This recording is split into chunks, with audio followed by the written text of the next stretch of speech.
Hacé como Petro y Cairo. Si de cortina se trata, elegí Cortifaz y modernizate. 0800 2678. Queso rallado artesano, recomendado por Sergio Puglia en todas sus comidas. El queso se llama artesano. Presenta Helpline, el botón que puede salvar vidas.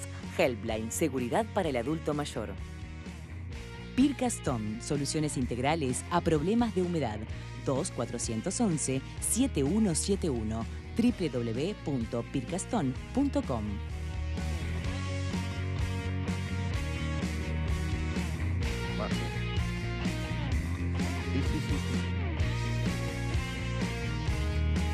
Penúltimo tramo de nuestro encuentro con ustedes esta tarde, amigos. Es un gusto para nosotros profundizar en un tema que ha sido noticia en nuestro país en el marco de una mirada internacional. Con nosotros, la coordinadora del Sistema Integral de Protección a la Infancia y a la Adolescencia contra la Violencia. María Elena Mizrahi, gracias por estar con nosotros. No, gracias a ustedes. Gracias por acompañarnos. Hoy presentaron el informe. El 3 de mayo, la semana próxima, presentarán la guía para el abordaje de situaciones de violencia a niños, niñas de 0 a 3 años. Ya vamos a ver de qué se trata, pero antes sepan que las cremas Tortulán arrancan el día junto a vos.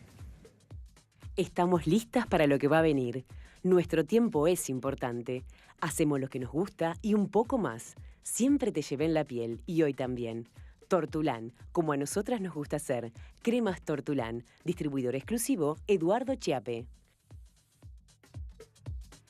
Mizrahi, 4.131 es el número que anotamos del trabajo que hicieron in situ en el lanzamiento de conferencia de prensa nuestros colegas de Subrayado.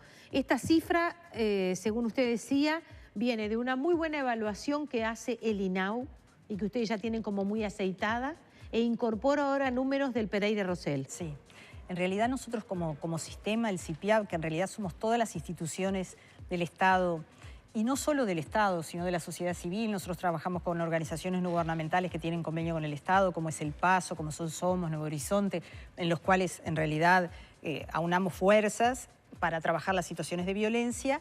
Nosotros no habíamos podido, y es un tema técnico, cruzar los datos porque los sistemas de información, entonces solo el único sistema de información que estábamos pudiendo usar, porque entre otras cosas es de lo mejor, es el del INAU, que es el CIPI-DINAU.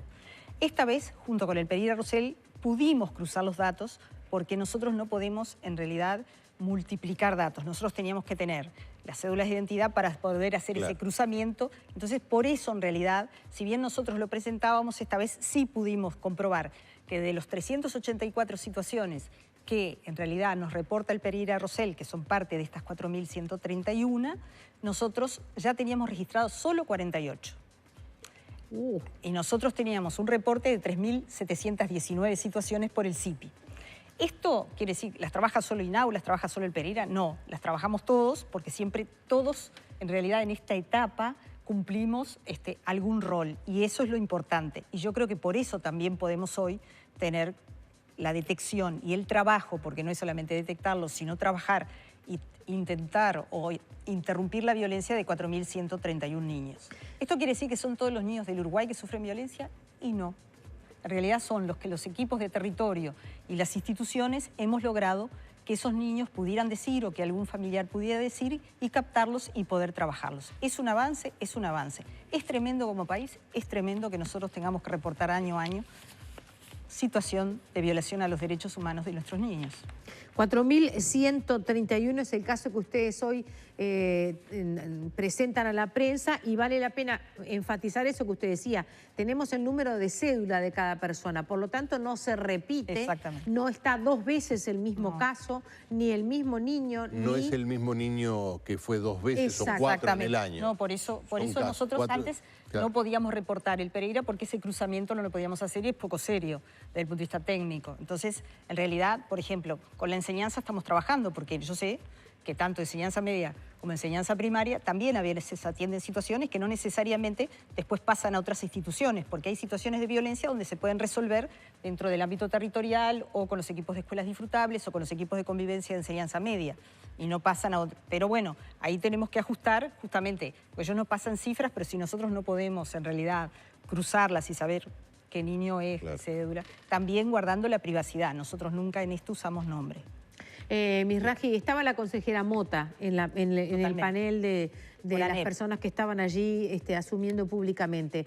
Quiere decir que secundaria, por ejemplo, puede llegar a tener una intervención, un ascripto, que visibiliza una situación que está dentro de los cánones de la violencia en un alumno o alumna, pero no tiene a quién informarla, la deja de repente, deja constancia en el libro diario del liceo, pero esa información a ustedes...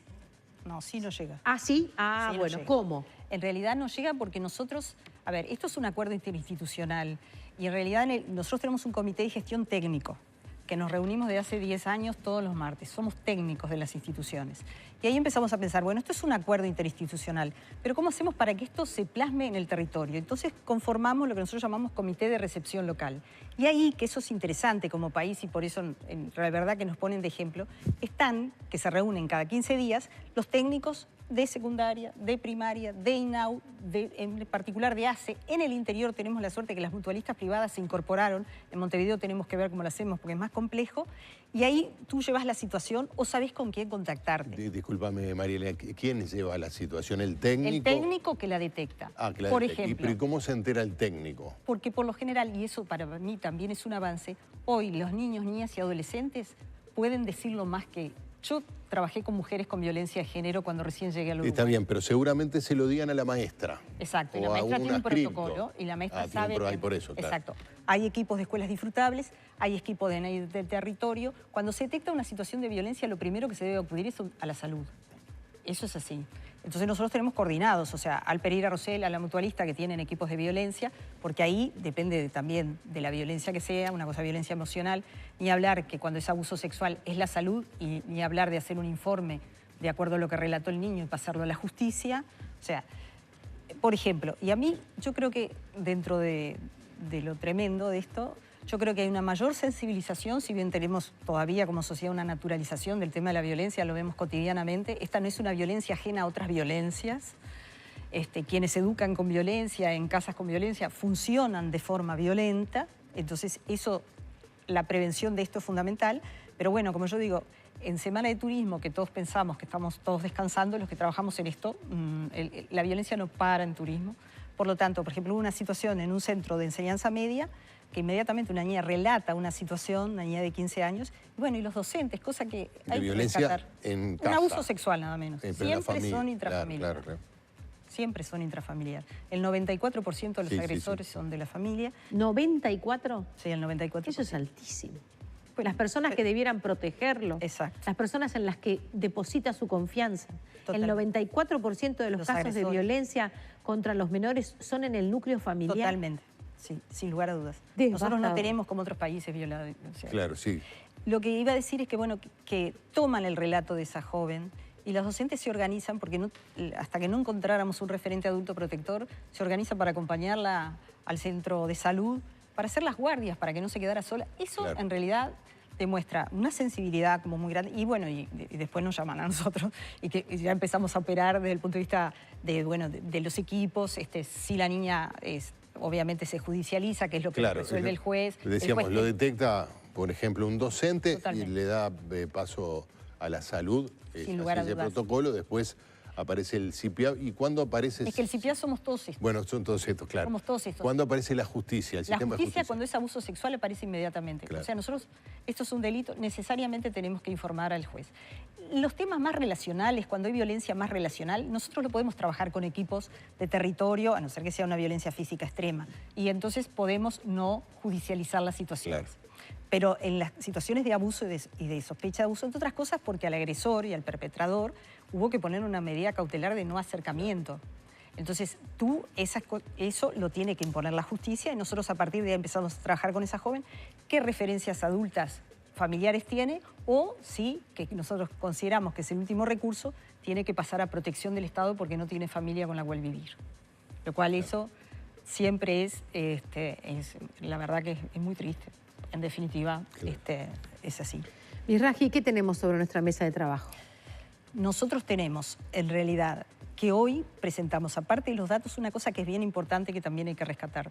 Todo el Parlamento uruguayo, pues eso también importa rescatarlo, todos los partidos políticos representados en el Parlamento uruguayo, votaron la modificación del capítulo 11 del Código de la Niñez y la Adolescencia. ¿Que tiene cuánto tiempo ese código? El código fue de 2004. Lo que pasa es que cuando se vota el código, bueno, tuvo algunas consideraciones y obviamente que la violencia sea un problema con el cual nosotros estamos hablando, hace 15, 20 años atrás esto no estaba sobre la mesa. Por lo tanto, había cosas que reformular del código.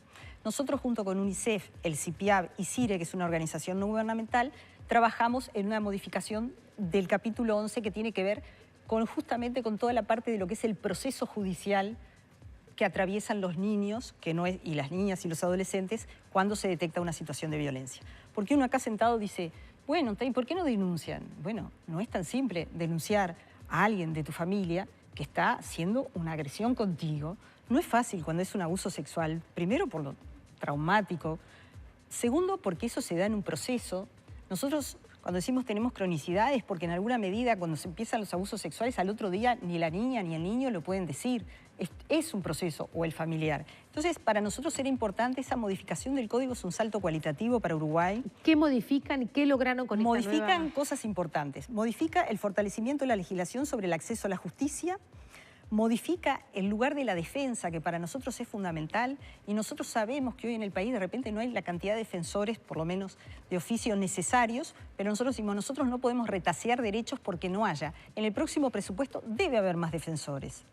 Nosotros no podemos... ¿Que crean cargos? Bueno, eso se verá, pero le digo, a veces se dice, bueno, no hay los suficientes defensores. Los defensores que trabajan con mucho esfuerzo, coordinan con nosotros, entonces nosotros decimos, bueno, en alguna medida la defensa de los niños tiene que estar presente. En realidad hay que dar las formas para que no lleguen a las audiencias, a veces porque tuvieron 10 audiencias en el momento que empieza la audiencia. Nosotros también le decimos a nuestros equipos que trabajen con los defensores, que manden los informes. Que vayan antes... Sí, claro, que vayan antes, que hagan en conocimiento. Que se sepa a qué van. Claro, porque a veces los técnicos nos enojamos con algunas resoluciones del Poder Judicial, pero si nosotros tampoco le damos todos los elementos a alguien que en el momento tiene que tomar determinadas resoluciones, también nosotros tenemos que ver cómo interactuamos. En el CIPIAB también está el Poder Judicial. Y otro de los temas que para mí es fundamental es el tema de las pericias en abuso sexual. Y esto es un cambio cualitativo. Me interesa sobremanera. ¿Cámara Gesell? No solamente cámara Gesell, sino que en realidad el cuerpo del niño no sea la única prueba. Porque nosotros en las situaciones de abuso sexual, primero que por lo general es una situación donde el perpetrador va teniendo un relacionamiento con el niño, con la niña, con el adolescente, va tomando confianza para después perpetrar la situación de la que nosotros nos podemos imaginar, este es un programa de la tarde, Claro, pero el abuso no es solamente una posible penetración, ¿verdad? Exactamente. Hay todo un abuso previo. Totalmente. Que incluye poder, ganarse la insinuación, ganarse la confianza. Entonces, nosotros, y yo siempre insisto con esto la diferencia, no es una violación en la calle que nosotros podemos después sacar ADN. Esto es un proceso muy largo. Cuando el niño en la escuela, en el CAIF, llega a decir frases que dicen los niños, no quiero repetirlas, eso para nosotros ya le decimos a los técnicos, usted no interprete la frase, la pone tal cual. Entonces nosotros lo que estamos planteando ahora en el código... Perdona, María, la pone quiere decir, la comunica, la informa. La informa, entre comillas, y yo esto es lo que dijo, claro. Yo no interpreto. Entonces yo al Poder Judicial le tengo que dar algo, entre comillas, objetivo, que es el niño me dijo, a mí me pasó tal cosa. Y eso es un elemento pericial. Totalmente, fundamental. Y que, porque nosotros, por ejemplo, podemos examinar niños abusados y no encontrar, a no ser que haya habido en algún momento una situación de violencia extrema. Rastros o de las que un edades. forense puede encontrar. Exactamente. Entonces decimos, bueno, los informes técnicos de los equipos que trabajan en el contexto también ayuda, porque también nosotros vivimos en un Estado de Derecho, eso lo quiero decir, y en realidad todos, y a mí que trabajo en esto, obviamente no son gente que me causa gracia, tenemos derecho a una defensa y tenemos derecho a un marco legal. Pero nosotros, lo que nos pasaba es que muchas veces, en realidad, no teníamos pruebas para juzgar a los perpetradores. Claro, la idea de que en realidad el niño quiso decir otra cosa, o está fantaseando, está narrando... O que tuvo consentimiento, que ese es un tema central. ¿Que lo plantean los acusados? Exacto, que consintió. Entonces nosotros decimos... ¿Pero de qué edad estamos hablando, además? Dicen a cualquier edad. Bueno, a la preadolescencia de 10 y 11 años pueden llegar a decir que hubo consentimiento, personas de más de 35 o 40 años. Nosotros decimos, no puede haber consentimiento a algo que uno no elige. Yo no elegí que un perpetrador me abusara. Yo no puedo consentir eso. Y aparte, la diferencia de edad y el abuso de poder es tan fuerte, y más cuando es un familiar directo, que en realidad nosotros no podemos... Ahora, eso frente a un juez de menores, a una jueza, a una fiscal, supongo que no tiene... Bueno, pero está bueno que la ley lo diga. ¿No está en la ley? Por eso, ahora a partir del código por eso, está esta es la claro. parte de la ¿Esto modificación. está aprobado, Misraji? Totalmente por todos los ¿Esto es partidos ley políticos. desde hoy? No, bueno, ahora empieza la reglamentación, pero cualquier ley que sale del Parlamento se votó el miércoles 10 de abril. En diciembre se había votado por el Senado, todos los sectores políticos en el Senado, después pasa al plenario y se votó el 10 de abril. El día que esto se reglamente y esté en la calle y sea ley, la llamamos de nuevo. Perfecto, y aparte está bueno, yo hoy lo decía, está bueno conocerlo porque en la medida que uno conoce sus derechos los puede exigir. Si uno no los conoce, no sabe cómo exigir. Y para conocerlos estamos nosotros a la hora de difundirlos porque es un capítulo... El capítulo 11 del Código de la Niñez. Exactamente, el número 11. Para todos aquellos que están estudiando abogacía, ya hoy tienen que estudiar una materia nueva. Y es para los que realmente creo que hay que formarse. Gracias por hoy, María Elena. No, muchas gracias a ustedes. Gracias. Cerramos, amigos, con nuestra invitada, pero volvemos en instantes. Volvemos, si no se vayan. Para más información.